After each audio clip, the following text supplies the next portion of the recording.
से ऐसा अवसर मिलता है। पर चलिए, आप लोग वहां नहीं गए तो कन्हैया की कृपा से आपके गांव में भगवान आए हैं, ये सबसे बड़ी बात है। बोलना पड़ेगा राधे राधे। वृंदावन से नहीं, लेकिन हमारे इस महामाया के पावन नगरी से तो आए हैं कन्हैया जी। महिमा उतनी है, ये समझिए कि हमारा सौभाग्य ही नहीं था। जिनका जिनका सौभाग्य था वो जाकर के कथा श्रवण किए।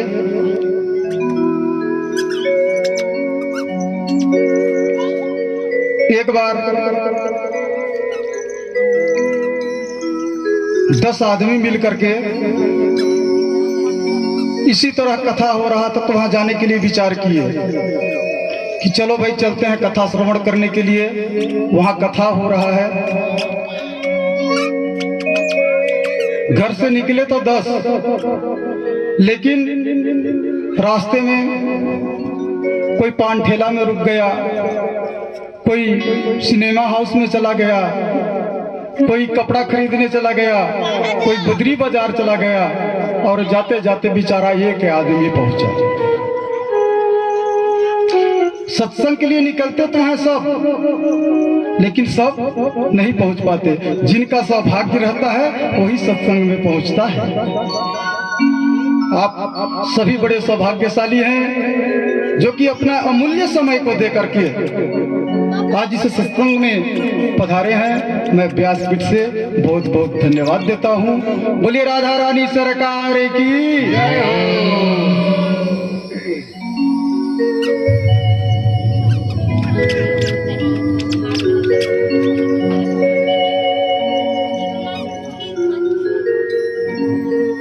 मनुष्य 4 प्रकार के होते हैं, ध्यान दीजिएगा। मनुष्य कितने प्रकार के होते हैं? आप लोग कहेंगे महाराज मनुष्य तो एक ही प्रकार के होते हैं, लेकिन आप कहते हैं 4 प्रकार के होते हैं।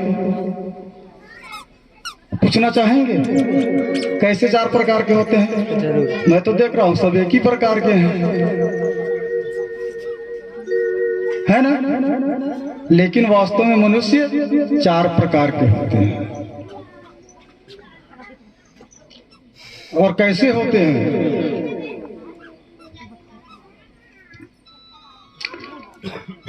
हमारा विचार किसी की भावना को ठेस पहुंचाने की नहीं है। कथा व्यास में हम बैठे हैं, इसका मतलब ये नहीं है, लेकिन उपदेश देने के लिए बैठे हैं। तो उपदेश मिले ऐसा कुछ शब्दों का मैं यहाँ प्रयोग करूंगा। कोई भी व्यक्ति के अंदर में किसी प्रकार की कष्ट ना हो। मनुष्य 4 प्रकार के ऐसे होते हैं कि जब हमारे घर में किसी भी प्रकार की लड़ाई झगड़ा होता है। किसके किसके घर लड़ाई झगड़ा होता है? हाथ खड़ा कीजिए। किसी के नहीं होता? बड़ा अच्छा बात है। लड़ाई झगड़ा तो होना ही नहीं चाहिए, लेकिन सबके घर होता है। आप लोग छुपा रहे हैं। थोड़ा ना थोड़ा सबके घर होता है कि नहीं?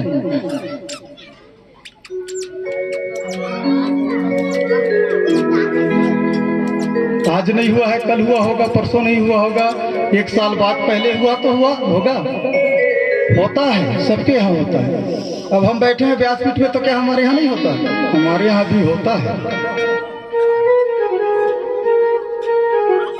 जब हमारे घर लड़ाई होता है ना, और हमारे श्रीमान साहब पी के आ जाते हैं घर में और 2-4 बात बढ़िया डांटने लगते हैं, और दोनों तरफ से होता है गाली गलौज, तो घर के बगल में पिछवाड़े में कुत्ता बैठा रहता है। वो सोचता है कि ये सब मेरे परिवार के हैं, ये सब मेरे परिवार के हैं, क्योंकि 2 कुत्ता जब मिलते हैं एक जगह तो लड़ाई शुरू हो जाता है ना? तो कहते हैं कि ये सब मेरे परिवार के हैं, इनमें हम में कोई अंतर नहीं होता है ना? वो एक प्रकार के नर पशु वो है, नर भी है और पशु भी है। और दूसरा प्रकार का नर का कौन सा है?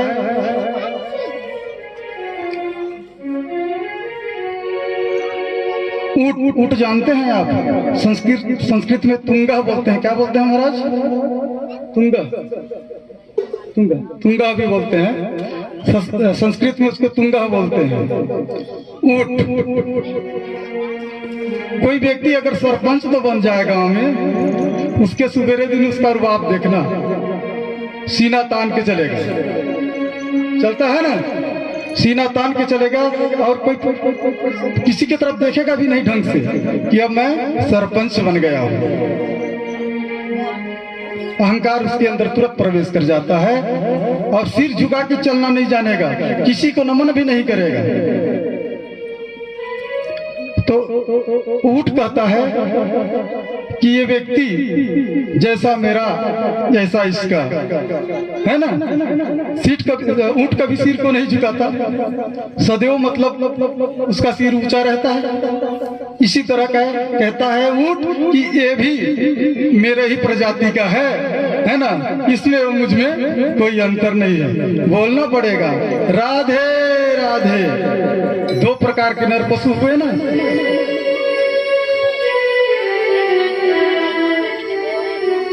तीसरा प्रकार का सुनिए, गांव में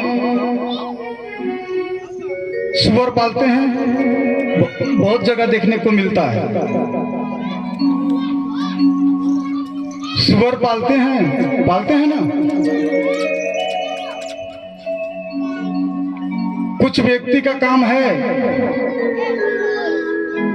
कि वो घूम घूम के खाना, वहां जाएगा वहां खाएगा, वहां जाएगा वहां खाएगा, दिन भर घूम के खा करके समय को बिता देता है। अपने दायित्व का निर्वहन नहीं करता। जिस तरह वो पशु घूम घूम करके वहां से वहां जाता है, खा लेता है, तो देखता है उस आदमी को तो सुअर कहता है कि ये मेरे प्रजाति का है ना, इसमें और मेरे में कोई अंतर नहीं। एक तो हो गया तीन प्रकार के नर और पशु। वो व्यक्ति नर भी है और वो पशु भी है। चौथा प्रकार का गधा। सब कोई जानते होंगे, गधा को जानते हैं ना। गधा के ऊपर कितनों लाद दो लेकिन वो कभी नहीं कहेगा, कहता है का। और दिन भर वो ढोएगा मालिक का, जो भी काम करवाएगा वो करने के लिए तैयार रहेगा। लेकिन मालिक कभी गधा को धन्यवाद नहीं कहता है। कहता है का कि आज तुम दिन भर मेरा इतना ईटा ढो दिए, इतना बालू ढो दिए, आज धन्यवाद। कोई गधा को कहता है मालिक उसका धन्यवाद? नहीं कहता है। ठीक इसी तरह मनुष्य अपने परिवार की सारी बोझ को ढोके चलता है। चलता है कि नहीं? सब अपना परिवार को बोझ को ढोए हैं। तो उस समय गधा कहता है मेरे में और इनमें कोई अंतर नहीं है। मैं सामान को ढोता हूं, ये पूरा परिवार का बोझ को ढोया है। अन्यथा ये मेरे प्रजाति का है, ये मेरे ही जाति का है। देखिए, मनुष्य जन्म अनमोल है, मिले न दूजे बार। पक्का फल जो गिर गया बहुरी लगाए न बारंबार।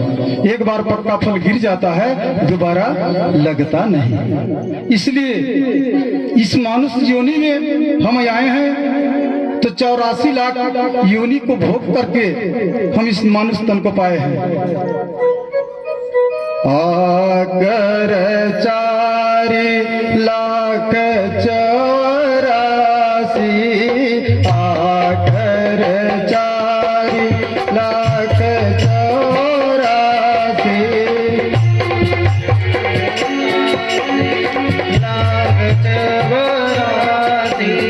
योनि भ्रमत यह जीव अविनाशी।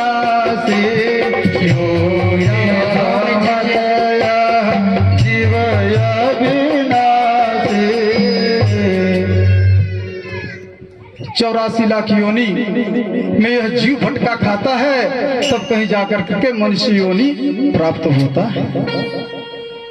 लेकिन मनुष्य योनि पाने के बाद हम अपना मानवता को भूल जाते हैं। मानव का क्या कर्तव्य है? एक कीड़ा का जन्म नाली में होता है और उस नाली में ही इसका अस्तित्व खत्म हो जाता है। नाली में जन्म लिया और नाली में ही वो मर जाता है। ठीक इसी तरह मनुष्य भी परिवार के बीच में जन्म लेता है और वो परिवार में ही वो अपना उसका जीवन का अस्तित्व खत्म हो जाता है। तो मनुष्य जन्म मिले, केवल भोग के लिए मनुष्य जन्म नहीं मिला है। केवल कमा के उदर भरना ही मनुष्य का जीवन का कर्तव्य नहीं है। और एक कमल फूल जानते हैं, उसका जन्म कहाँ होता है? उसका भी जन्म दलदल में होता है। लेकिन जब वो खिलता है तो कहाँ खिलता है? पानी से एक हाथ ऊपर उठ जाता है, उठता है ना। उठने के बाद वही पुष्प जाकर के गौरी मैया के श्री चरणों में चढ़ जाता है। इसी प्रकार हम परिवार में हमारा जन्म तो हो, लेकिन हम इस शरीर को, इस पुष्प को भगवान के श्री चरणों में भेंट कर दें, यही हमारा मूल्य कर्तव्य है। बोलना पड़ेगा, क्या बोलना पड़ेगा? कौन कौन इस फूल को भगवान के श्री चरणों में भेंट करना चाहते हैं? एक बार हाथ तक खड़ा कीजिए। करेंगे?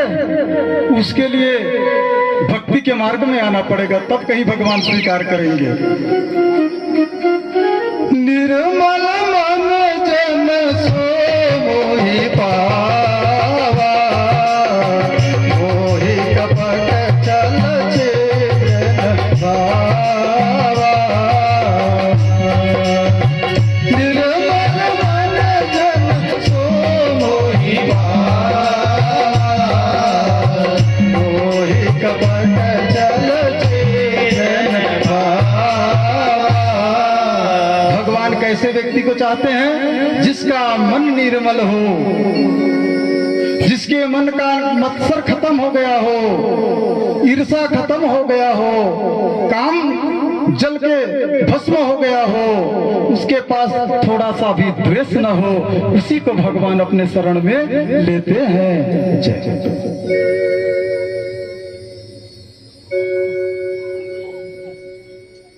और फूल खिला रहता है ना, ताजा फूल को ही भगवान को चढ़ाते हैं। जब मुरझा जाता है तो उसको चढ़ाते हैं क्या? तो गांव में एक परंपरा है कि हमको तो गुरु बनाना है, भक्ति तो करना है, लेकिन अभी हमारा समय नहीं आया है। गुरु मंत्र लेने का कोई समय नहीं होता है। कल मैं कथा कह रहा था ध्रुव का, उसका उम्र कितना था? 5 साल का बच्चा, और 6 मास में भगवान को प्राप्ति कर लिया। और हम चाहते हैं कि हमारा उम्र 60 साल हो जाए, तब जाकर के गुरु महाराज को बुलाएं, है ना, और गुरु महाराज से कान फूंक करके अपना जीवन भर पाप किए हैं उसके सिर में लाद दे। गुरु महाराज तुम कुछ भी हो, मेरे को तो मुक्त कर दो। गलत बात है। मुरझाया हुआ पुष्प को भगवान नहीं लेंगे, और हम मुरझाया हुआ पुष्प को भगवान को भेंट करते हैं। हमसे हमारी गलती है कि नहीं है? तो भजन तो भरे जवानी में ही करना चाहिए। बुढ़ापा में क्या होगा? अंगम गलीतम पलीतम मुंडम दंतम विहीनम और तुंडम काया। जब काया जर्जर हो जाएगा, दांत टूट जाएगा, हाथ कांपने लगेगा, वो भगवान का नाम उस समय नहीं आएगा। कमर में पीड़ा, घुटना में पीड़ा, सिर में पीड़ा, सब तरफ से तो रोग ग्रसित करता रहेगा, तो उस दुख में हमारा मन लगे रहेगा, भगवान में मन कहाँ लगेगा? इसलिए इस उम्र में ही जवानी में ही भजन करना चाहिए, बालपन में ही भजन करना चाहिए। हम तो कहते हैं जिस दिन विवाह हो जाए अपने बेटा का, बहू का, उसका संस्कार मंडप के अंदर ही गुरुदेव को बुला कर करके गुरु दीक्षा दिलवा देना चाहिए। क्यों? उस दिन अगर हम गुरु दीक्षा दिलवाते हैं तो उसके गर्भ से जो आने वाला पुत्र संस्कारी होगा। जब माता संस्कारी होगा, पिता संस्कारी होगा, तो पुत्र अवश्य संस्कारी होगा। बोलना पड़ेगा, क्या बोलना पड़ेगा? राधे राधे।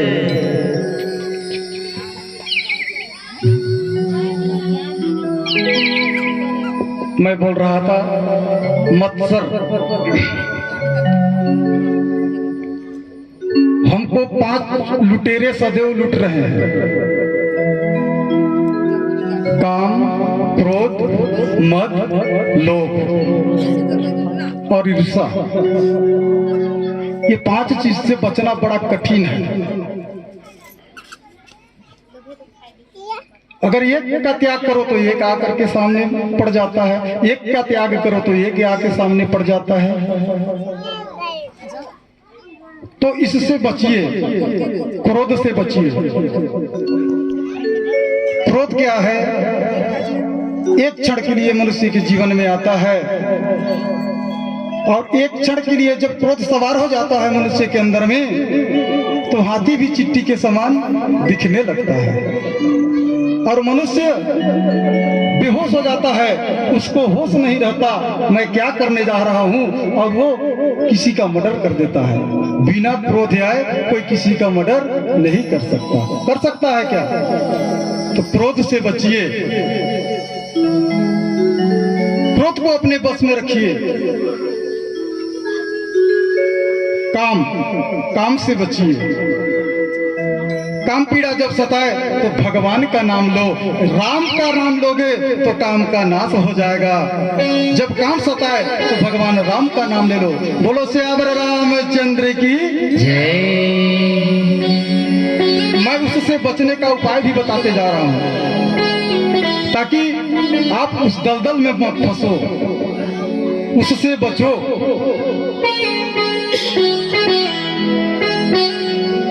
काम, क्रोध, मद, द्वेष। द्वेष क्या है?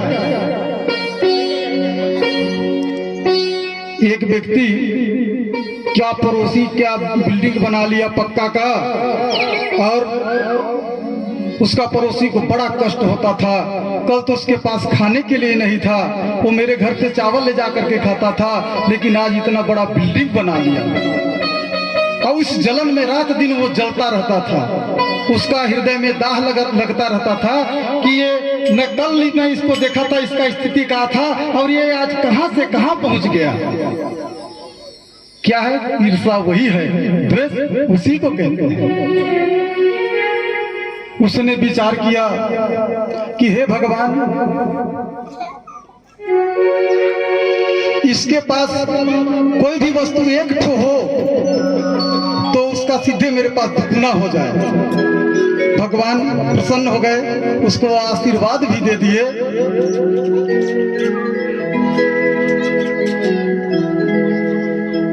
तो वो व्यक्ति क्या किया, अब भगवान का तो आशीर्वाद मिल गया हिरण्यकश्यप जैसे, अब उसका मन जैसे करे तैसे करने लगा।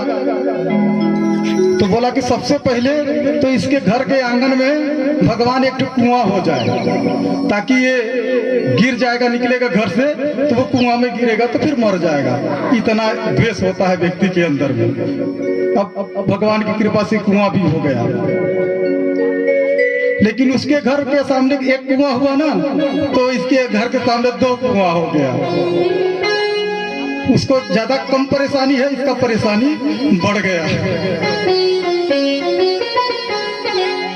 फिर कहा उसका एक पैर टूट जाए, तो भगवान की कृपा से उसका एक पैर तो टूट गया, लेकिन इसका दोनों पैर टूट गया। ये होता है ईर्ष्या।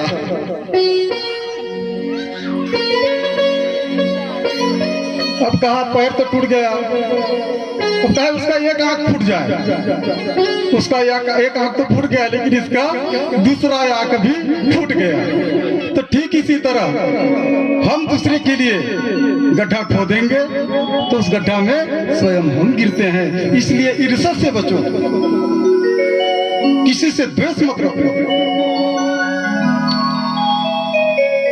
और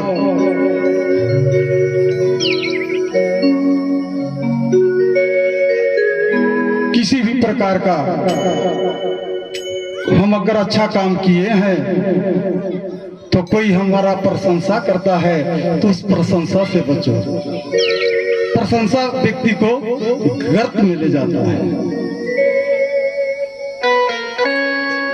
कोई लड़का अच्छा पढ़ता है ना, 1 साल बढ़िया नंबर ले आया, उसको अगर 5 आदमी मिलकर प्रशंसा भर कर दे कि बेटा तुम बहुत अच्छा हो, और 10 आदमी से बोल दो कि अच्छा पढ़ता है, अच्छा पढ़ता है ना, उसका प्रशंसा कर दो उसके सामने, वो लड़का अगले बार फेल हो जाएगा, मैं गारंटी देता हूँ। तो प्रशंसा किसी कोई अगर बेटा अच्छा काम करके आया तो उसका प्रशंसा उसके सामने मत करो, नहीं तो बेटा तुरंत बिगड़ जाएगा। बोलना पड़ेगा, क्या बोलना पड़ेगा? चलिए एक भजन हो जाए, इसके बाद और कथा तो होगी, सत्संग होगी।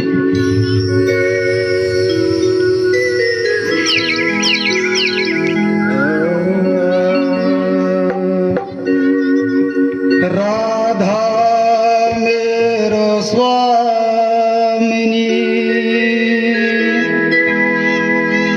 राधा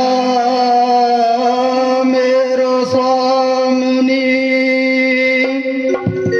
मैं राधा के दास, जन्म जन्म मोहि दीजियो श्री वृंदावन वास। बोल राधा रानी सरकार की जय।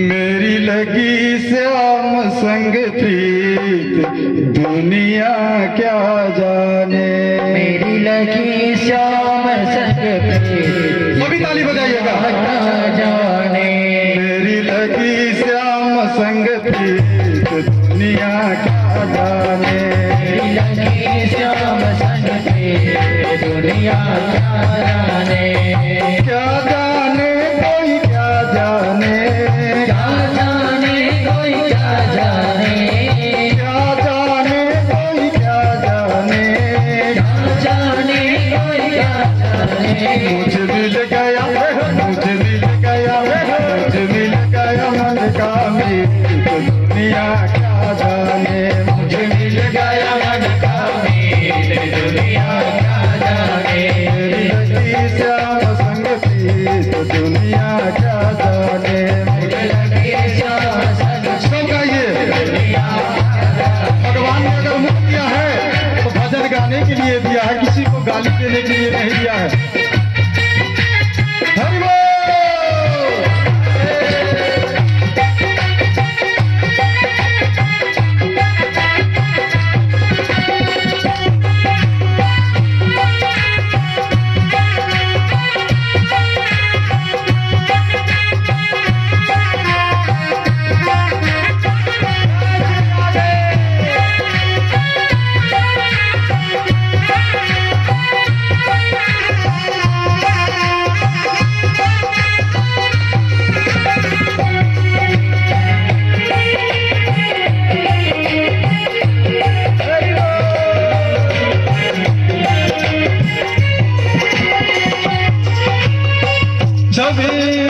जबी लगी मन श्याम की जब से, लगी मन श्याम की जब से, भाई बाबरी मैं तो तब से, भाई बाबरी मैं तो तब से, बांधी प्रेम की डोर मोहन से, बांधी प्रेम की डोर मोहन से, नाता तोड़ा मैंने जग से, नाता तोड़ा मैंने जग जग से कैसी पागल थी तो दुनिया क्या जाने। मेरी लगी श्याम संग की दुनिया क्या जाने। कैसी गोरी थी तो दुनिया क्या जाने। मेरी लगी श्याम संग की दुनिया क्या जाने। क्या जाने कोई क्या जाने। क्या जाने कोई क्या जाने। क्या जाने कोई क्या जाने। क्या जाने कोई क्या जाने। मेरी लगी श्याम संग थी दुनिया क्या जाने। मेरी लगी श्याम संग की दुनिया क्या जाने। श्री राधे।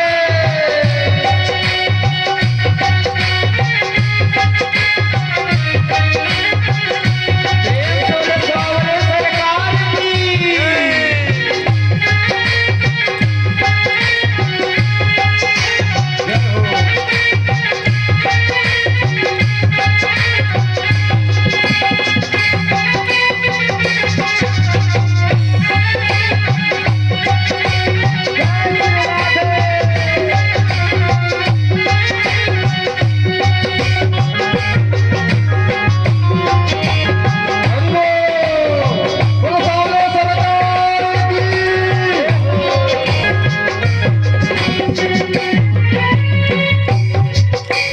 मोहन की सुंदर सुरतिया। मोहन की सुंदर सूरतिया। मन में बस गई मोहन मूर्तिया। मन में बस गई मोहन मूर्तिया। लोग कहे मैं भाई बावरिया। लोग कहे मैं भाई गौरिया।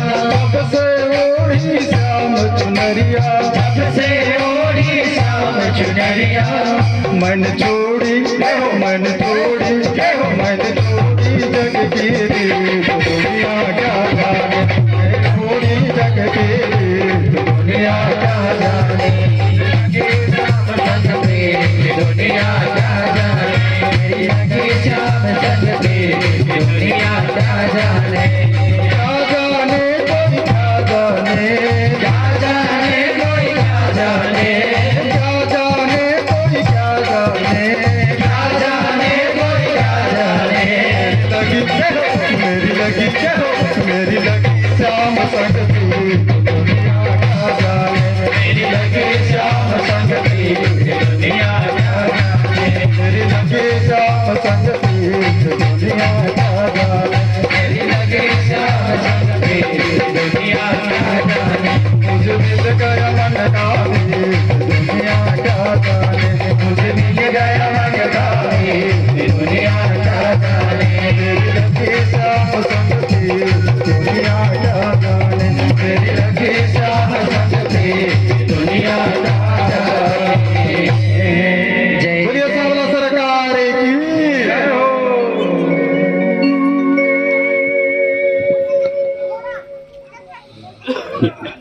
कथा चल रही है। प्रशंसा से बचो।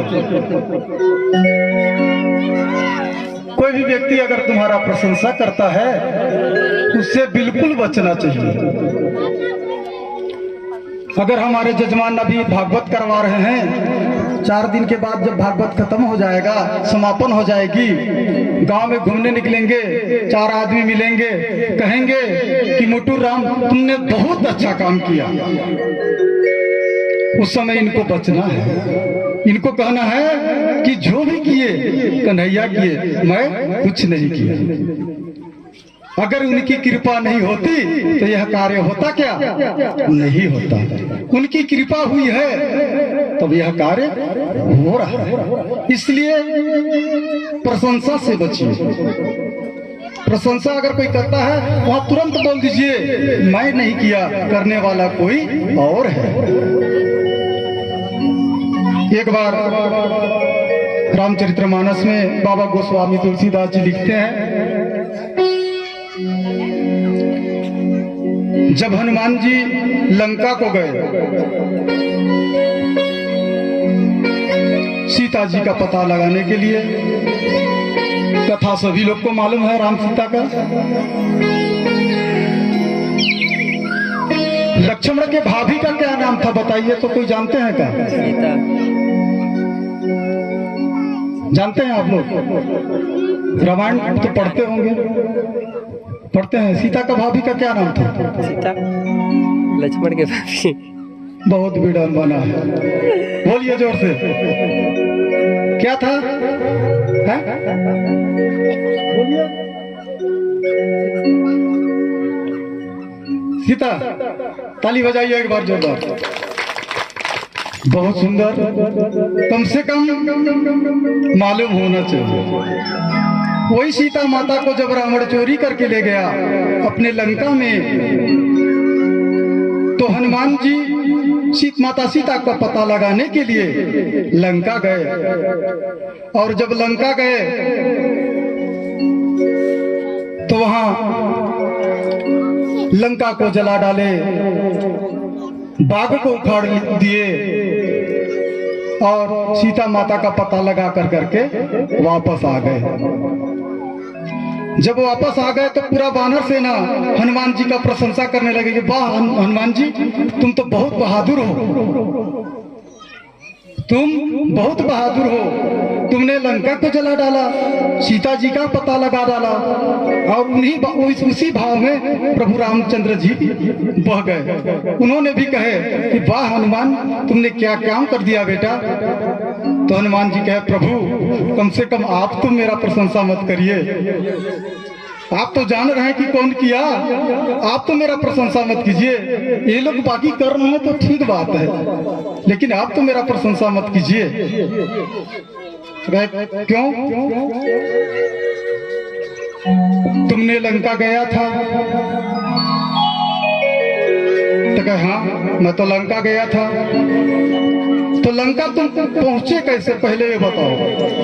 पुल तो बाद में बंधाई है ना, पता लगा कि हनुमान जी आ गए हैं, इसके बाद पुल बंधाया है। तो तुमने कैसे लंका गया? क्योंकि उधर पूरा लंका जाने के लिए जले जल है, कई कोस में जल है।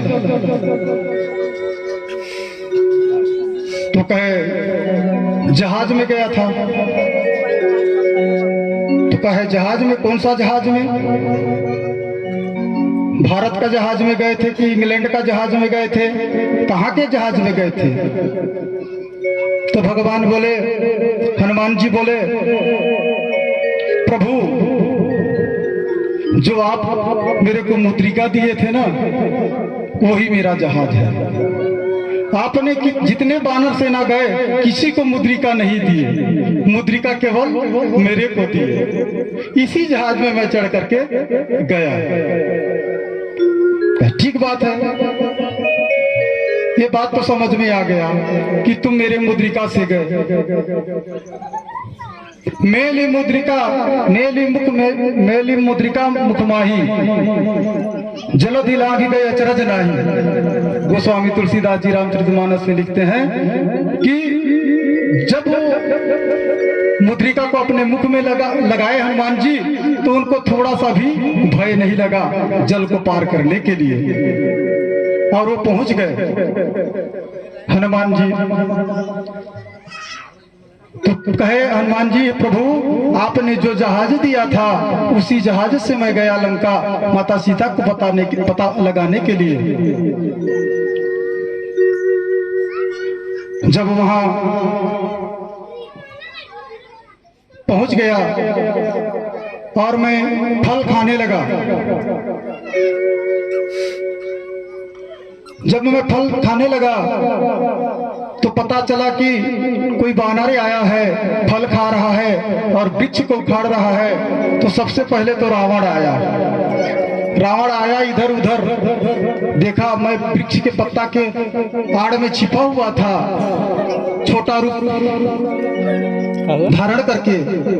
भगवान को 8 प्रकार का सिद्धि प्राप्त था। आगे बैठा हनुमान जी को कितने प्रकार का था? 8 प्रकार का। 8 सिद्धि नवनिधि के दाता, असवर की माता। 8 सिद्धि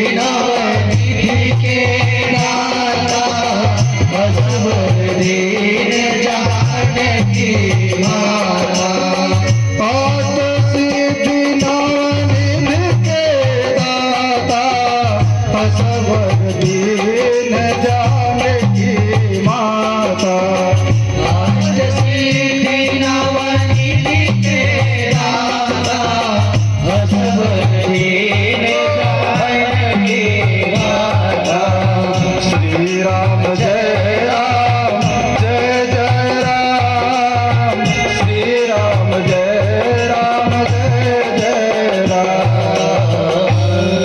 बोल श्यावर रामचंद्र की श्रीमद् भागवत महापुराण की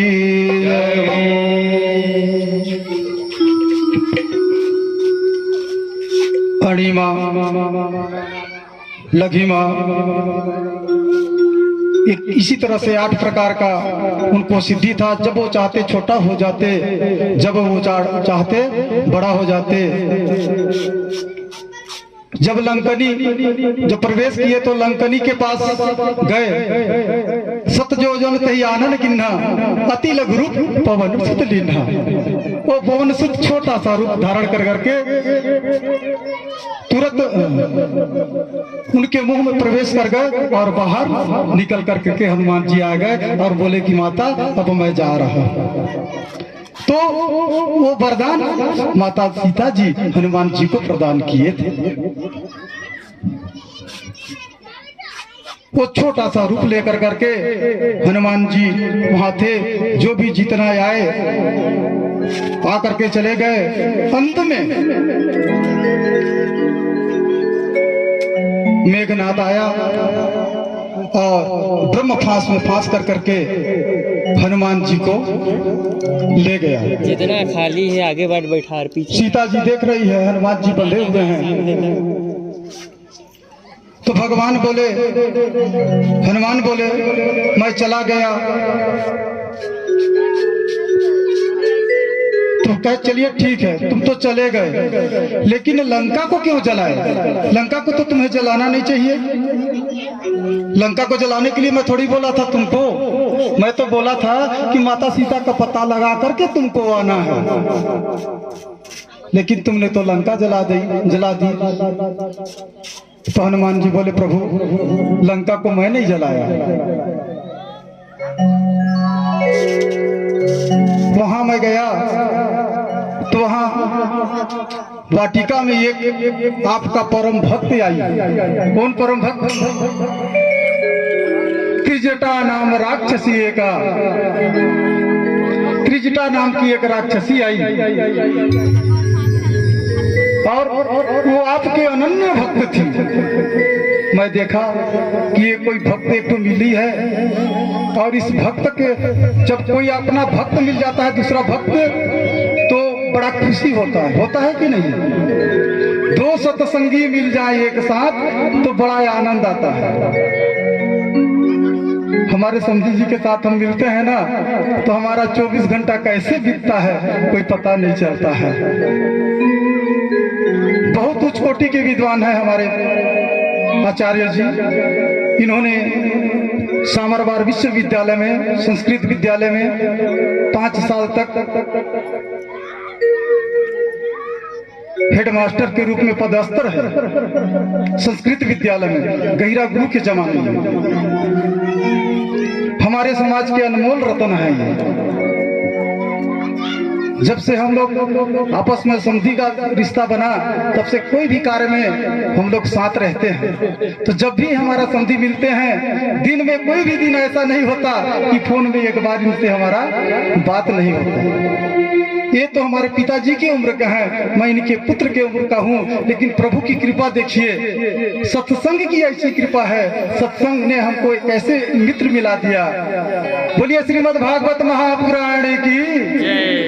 तो जब 2 सत्संगी मिलते हैं तो केवल सत्संग की बात करते हैं। अगर 2 संसारी मिल गए तो केवल संसार की बात करते हैं।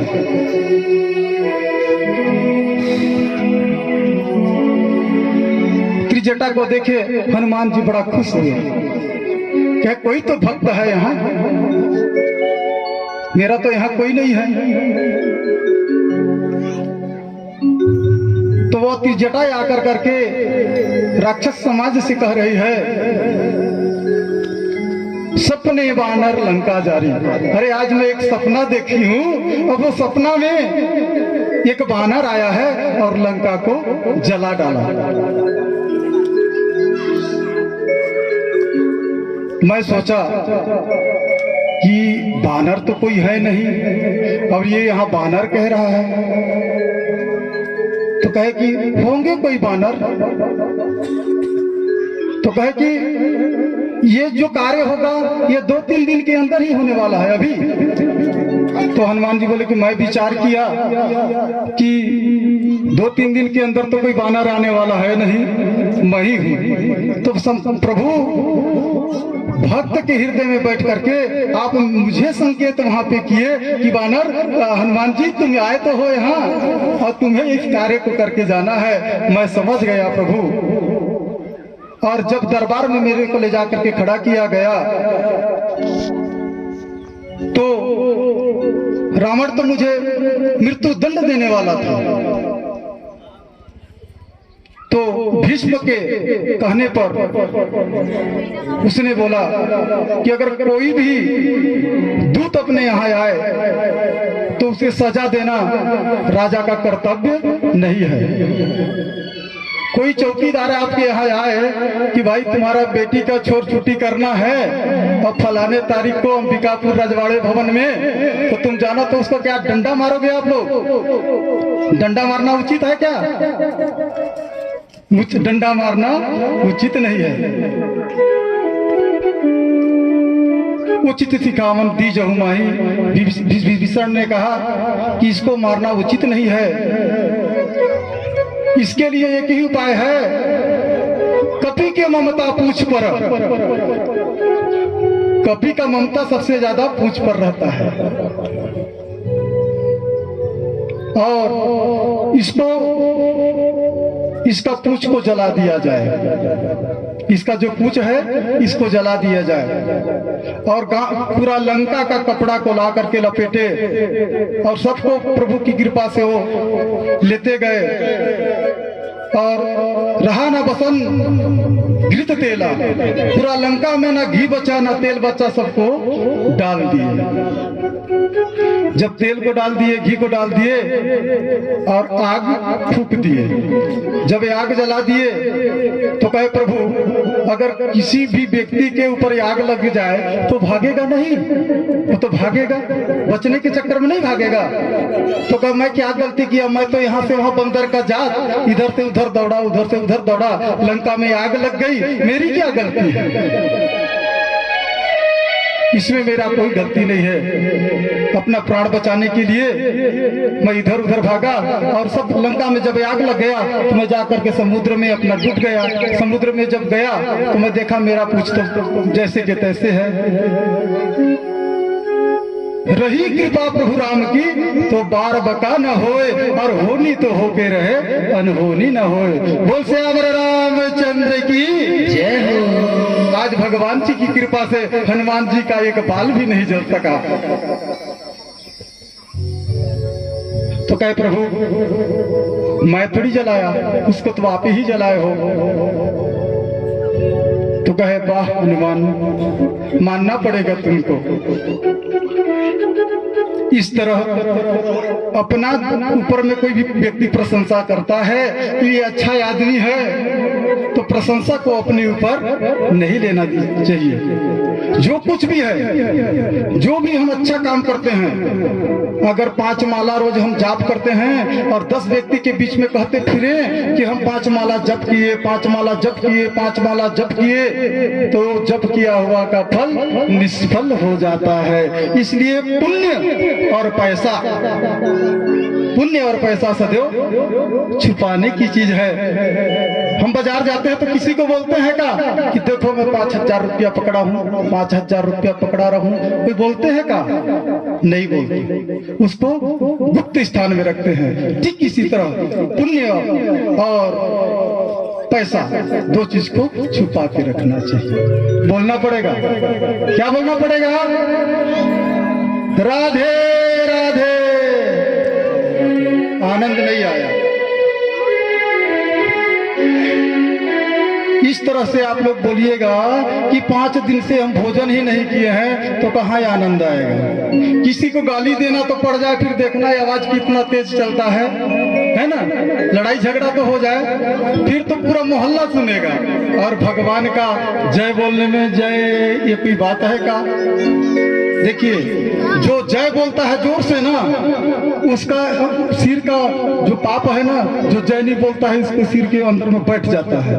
और जो ताली बजाता है ना, तो ताली नहीं बजाता है, उसके अंदर वो यहाँ पे ताली वो पाप जा कर करके बैठ जाता है। कहा कि वहाँ जगह मिलता है उसको बैठने के लिए, वहाँ बैठ जाता है।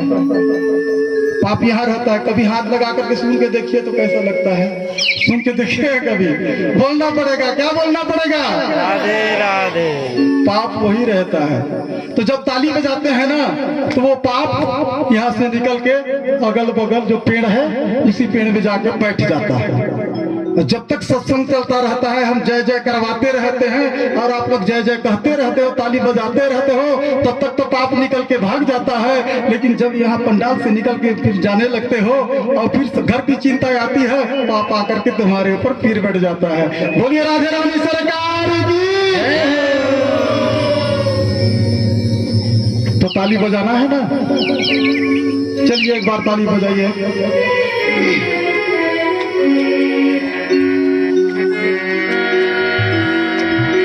मीठे रस से भरोरी,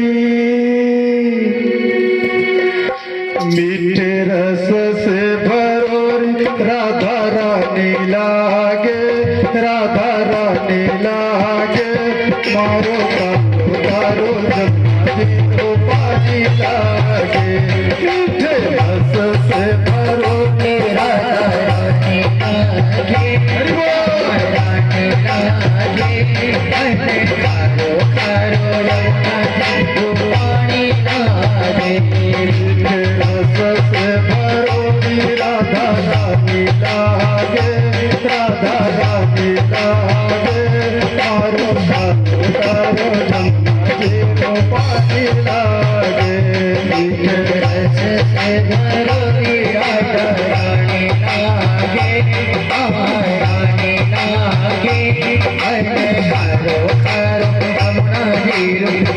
हाथ ऊपर करके ताली बजाइए।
जीरो पानी लागे मीठो रस से भरो राधा रानी लागे राधा रानी लागे पारो पारो पारो यमुना जीरो पानी लागे रस से भरो रे राधा रानी लागे महारा लागे कारो कारो यमुना जीरो पानी लागे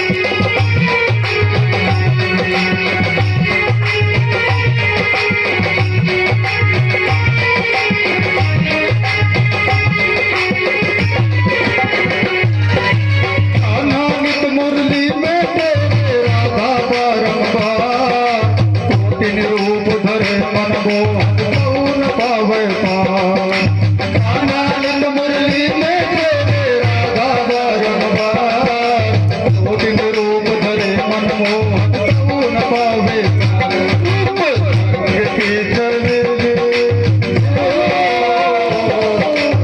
रंग की चमेली रानी लागे रानी लागे तारो तारो तारो जीरो पानी लागे रस से भरो रे राधा रानी लागे महारानी लागे कारो कारो पानी लागे रस से भरो रे राधा रानी लागे महारानी लागे कारो कारो यमुना जीरो पानी लागे कारो कारो यमुना जीरो पानी लागे कारो कारो यमुना जीरो पानी लागे मारो कारो कारो यमुना जीरो पानी लागे मारो कारो यमुना जीरो पानी लागे मारो कारो यमुना जीरो पानी